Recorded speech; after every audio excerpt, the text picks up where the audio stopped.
আগে শুনেন, পরে আমি কিছু কথা বলতেছি। সম্পূর্ণ ভিডিওটা দেখে যাইবেন আর আপনাদের মতামত জানাই যাইবেন। আর প্রশাসনের দৃষ্টি আকর্ষণ করতেছি এই দালালের বিচার করার জন্য। আর প্রতি মাসে যদি মনে করো ঘুমায়ও থাকি এরপরও 5 লাখ টাকা ইনকাম হইব। এটা কেউ চাও আর না চাও, ঠিক আছে, বালের চিন্তা কোকন করে না। আর দুই সাইডটা লোহে একটা বাল সুদাও করার না কোকনের। আসসালামু আলাইকুম। বিশেষ করে ঈশ্বরগঞ্জ নামদাইল থানাবাসীকে জানাই আন্তরিক শুভেচ্ছা। আমি খেজুর বাগানের থেকে কালকে একটা ভিডিও আপলোড করছিলাম। ভিডিওটা দেখে আমার দালালে কমেন্ট করছে আমি বলে খেজুরের বাগানের খেজুর গাছের তলে গিয়ে ভিডিও বানায় আসছি। তো বিচারটা আপনারা তো নিয়ে দিতেছি। আমি খেজুরের বাগানে কাজ করি, খেজুরের বাগানতে ভিডিও ছাড়তাম না। আমি কি গাড়ির মাস্ক চালাত কাজ করি, তো গাড়ির মাস্ক চালাতে ভিডিও বানায় ছাড়বাম? গাড়ির মাস্ক চালা বদ্ধ হয়ে গেছে 2 মাস হয়েছে। তারে 2 মাসের ভিতরে মনে হয় যে 2000 ফোন দিছি। তার বাপ যেদিন হজ যাইব এদিন আর রাত করে যে মোবাইল অফ, এই আমার নাম্বার অফ করছে, আমার নাম্বার আর ধরে না। ওই যে ফোন দিই আর ফোন ধরে না। কালকে ভিডিও দেখে আমারে মেসেজ করছে তাহলে তার নাম্বারটা অফ হয়ে হ্যার নাম্বারটা ইয়েতে পড়লো কেমনে, ব্রেক লিস্টে পড়লো কেমনে? হ্যাঁ যদি মেসেজ করতে পারে আমার এই মুহূর্তে। তো প্রিয় দেশবাসী, হ্যাঁ আমার ভিডিও দেখে হারি আমার আরও টের দিয়ে কথা কইতাছে।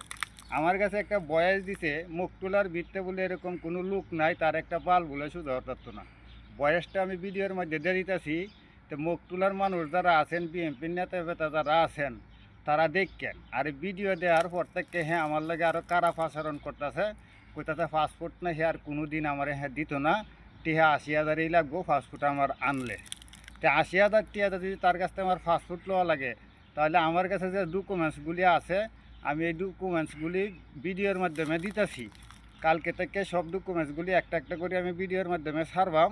আপনারা দেখবেন হ্যাঁ আমার ভিসাটা কী দিছে আর কন্ট্যাক্ট ফর্মটা কী দিছে আর কোন কোম্পানির মধ্যে আমারে পাঠাইছে। হ্যাঁ এটা দেখে বিচার বিবেচনা আপনারা করবেন, আমি করতাম না। আর আইন শৃঙ্খলা বাহিনীর প্রতি আমার উদাত্ত আহ্বান থাকবো এইটাই যে বয়সটা হ্যাঁ দিছে, ঈশ্বরগঞ্জ থানার ভিতরে এমন কোনো লোক নাই, এমন কোনো পুলিশ প্রশাসন মনে হয় নাই যে হ্যাঁ একটা বালচু যাওয়ার মতন হ্যাঁ বয়সের মাধ্যমে কইতাছে। আর এমপি মহোদয়ের মাধ্যমে আমার আহ্বান থাকবো যে আপনি ঈশ্বরগঞ্জের এমপি, অনেক আশা আকাঙ্ক্ষার এমপি, আপনি 17 বছর পরে অনেক নির্যাতিতর পরে আপনি এমপি হয়েছেন। আমরাই আপনার এমপি বানাইছি ভোট দিয়ে হারিয়ে। তাহলে আমার আহ্বান থাকবো যে আপনি এই সমস্ত দালালরে ধরেন, ধরিয়া হারিয়া দালাল চক্র নির্মূল করেন। আমার মতন লক্ষ লক্ষ প্রবাসী আজকে বাংলাদেশে অবৈধ, এই বাংলাদেশের অবৈধ এই সৌদি আরবে নাকি আজকে মরুভূমিতে আছে। তা আমি সংসদের কিছু ভাষণ দেখলাম, আমাদের প্রতিমন্ত্রী, আমাদের এই মমিনুল হক চৌধুরী, কুমিল্লা 6 আসনের এমপি, তারা নাকি একটা কমিটি গঠন করছে, দালাল নির্মূল কমিটি করার লাগিয়া গঠন করছে। তা আমি আশা করি এই কমিটি কার্যকারিত হইব আর এর মতন দালাল নির্মূল হইব। এর ছবি সহ বয়স সহ আজকের ভিডিওর মাধ্যমে আমি ছাড়লাম। কালকের ভিডিও, কালকে থেকে ভিডিওর মাধ্যমে সে আমার যে কাগজপত্র দিছে এই কাগজপত্রগুলিও আমি ছাড়তাছি। তা আমার উদারত আহ্বান থাকবো যে আমার মুক্তুলা ইউনিয়নের মধ্যে মাইজবাগ, দিতপুর, বৈরাডি এরকম কি 2-4 জন লোক নাই যে হ্যাঁ বয়সটা দিছে, বয়সটার প্রতিবাদ করার মতন যদি তাহে, তাহলে আপনারা তার প্রতিবাদ করুন। যে ভিডিওটা ছাড়লাম এই ভিডিওটা দেখি আর দালালের ছবিটা দেখি যদি আপনাদের মন চাই ভাই বেড়াদর, তাহলে আপনারা আনছে। তবে আপনারা অনুরোধ করিয়া কই, ফাও ধরিয়া কই, অন্তত কি ঈশ্বরগঞ্জ নামদাইল থানার কোনো লোক আমি যাই চাই না যে আয়া হারিয়া সৌদি আরব বিপদে করুক এই দালালটা ধরিয়া হারিয়া আয়া নাকি। তাই আপনারা একটু সতর্কভাবে, সতর্ক অবস্থানে, দুজি বিদেশ চান আমি না করতাম না, আসেন কিন্তু ভালো একটা এজেন্সি বা ভালো একটা লোক ধরিয়া আসেন। কিন্তু এই যে দালালরে ধরিয়া যে ছবি দেওয়া আছে, দালালের সুবিধা দিছি, এরে ধরিয়া যদি আপনারা আয়েন তা আমরা 10-15 জন লোক যেভাবে সিডালে বিডালে ফরিয়া আছি মরুভূমির মধ্যে নাকি, এইভাবে আপনাদের ফরিয়া তখন লাগবো। বর্তমানে সৌদি আরবে রাস্তাঘাটে কায়া না কায়া কত লোক রাস্তাঘাটে ফরিয়া রয়েছে, এই এর মতন দালাল যারা তারা ফাড়াইছে। আর এদের পরিণতি এইটাই হয়েছে, আপনারা ভিসা দিব লুট আনলুট ভিসা, কিন্তু এটা মূলত ভিসাটা কি এটা জান না পরে আইবেন। এটা হচ্ছে একটা ট্রান্সফার ভিসা, এটা 3 মাসের ভিসা।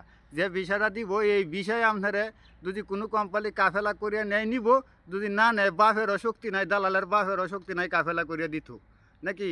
তা আপনারা একটু সতর্ক অবস্থায় এই দালালটা ধরিয়া যদি আয়েন, একটু সতর্ক অবস্থায় ধরিয়েন, ধরিয়া পরে আয়েন। আর আমি সবচাইতে ভালো মনে করি নাকি অন্তত কি ঈশ্বরগঞ্জ নান্দালের মানুষ নাকি সিদ্ধি ব্যবহারীর ছাড়া কুকন, রাজন বা আলামিন এদেরকে ধরিয়ে আয়েন না। আমি আইনের প্রতি শ্রদ্ধা জানায়া আমি বারবার বলতেছি আপনারা এই দালালকে ধরেন, এর আইনের আওতা অধীনে আইন সম্পূর্ণ প্রমাণ আমি ভিডিওর মধ্যে অস্তে অস্তে সব প্রমাণ ছাড়বাম।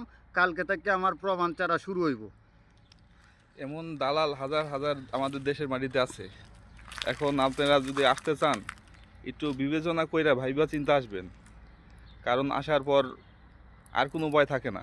যেমন এই যে আমরা আসছি, আসা হাজার হাজার প্রবাসী বিপদে পড়ে আছি, না পারতাছি বাড়িতে যাইতে, না পারতাছি কিছু করতে, কাজকর্ম করতে গেলেও আকামা লাগে। আর দালাল আইনা তো ছাড়িয়ে যাচ্ছে রাস্তাঘাটে, আকামার কোনো খবর নাই, কোনো খোঁজ খবর নাই, আছে কিনা, মইরা গেছি, বাচ্চা আছি কিনা তাও দেখে না ওরা। ওদের কাজ হইলো আইনা খালি ফালাই দেওয়া, টাকা পাইলেই ওর কাজ শেষ।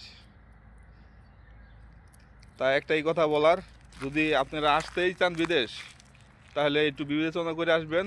আর না আসাটাই ভালো এখন আমি মনে করি, কারণ এখন বিদেশের অবস্থা তেমন একটা ভালো না। যারাই আইতাছে তারাই মনে করেন কাজ পাইতাছে না, রাস্তাঘাটে থাকতে হইতাছে, মসজিদে ঘুমাইতে হইতাছে, না খাইয়া রইছে। খুবই খারাপ অবস্থা, সবাই খারাপ অবস্থায় আছে। আর এই দালালটা ধরে আইলে যদি এরকম বিপদে করেন, তা আমার মতন কিন্তু রাস্তায় এটাই বাচ্চা নেওয়া লাগবো আপনাদের এই ভিডিও বানানোর কথা, বুঝছেন। আর দালালে কইতাছে আমার কাছে 80,000 টিয়া ভাইব। আমারে যেদিন টিকিট বুঝাইয়া দিছে, আমি যেদিন বনানির থেকে টিকিট আনছি, এই দিনের রাত করে তারা সম্পূর্ণ টাকা ক্লিয়ার করছি। ক্লিয়ার করার পরে আমার তো টিকিট দিছে, এর পরের দিন আমি আইছি বাড়িতে হারিয়া। এখন আমার পাসপোর্ট আটকাইয়া আমার লগে ব্ল্যাকমেইল করিয়া সে চাইতেছে আরও 80,000 টিয়া আমার কাছ থেকে আদায় করে বেচতে নিত, বুঝছেন। তো এটা তো আমি আগের ভিডিওতেও বলছি, এখনও বলতেছি। তাই আমি আইনশৃঙ্খলার প্রতি শ্রদ্ধা জানাই, আইনশৃঙ্খলা বাহিনীর প্রতি উদারত আহ্বান জানাইতেছি যে এর আইনের আওতা অধীনে আনার লাগিয়া।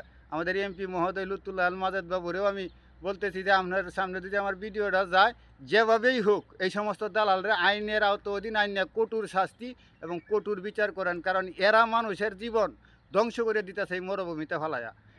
এমন অবস্থা হয় লাগাতে এয়ারপোর্ট থেকে রিসিভ করার লু হতে হয় না এয়ারপোর্ট থেকে, বুঝছেন। তাই আসলে একটু চিন্তা ভাবনা করে আসবেন।